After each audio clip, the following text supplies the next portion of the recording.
Hello and welcome back to How to Geek Studios. I'm Grizz and today we're unboxing the Keychron Q1 HE, a wireless QMK custom magnetic switch keyboard, and it's the knobbed version.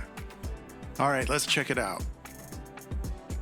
First up, a nicely organized quick start guide showing the layout and features. And then of course the Q1 HE itself in carbon black frame with white, black, and red keycaps. This looks pretty sharp. And with its full metal aluminum body, this keyboard feels super sturdy. Has a nice heft at nearly 4 pounds. And here we have a USB-C port, along with some switches to designate the device OS and the connection type. Here we have the aforementioned customizable rolly knob. Now, unlike mechanical switches, these switches are Hall effect, relying on magnets to detect key presses.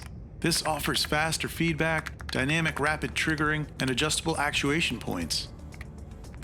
I think the gamer's ears probably just perked up. I personally like the feel, but it's a very subjective experience, obviously.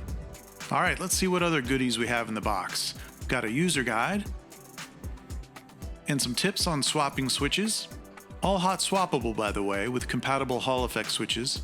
And here we have a keycap puller, a USB-A dongle for wireless connection, some additional keycaps to swap out to a Mac keyboard, a USB-A to C adapter, some additional hardware to tweak things up, and finally a USB-A to C cable for wired connection or simply charging the keyboard. Now off to the gaming room for the south-facing RGB light show. As you can see, the keyboard has a whole host of 22 preset color combos and light show patterns, all customizable of course. I think it looks really cool. So there you have it, the Keychron Q1 HE wireless QMK custom magnetic switch 75% keyboard. There's quite a bit more to unpack tech-wise, so be sure to check out the full review for all the deets. And while you're at it, why not subscribe to the How to Geek newsletter for all of the latest in tech geek goodness.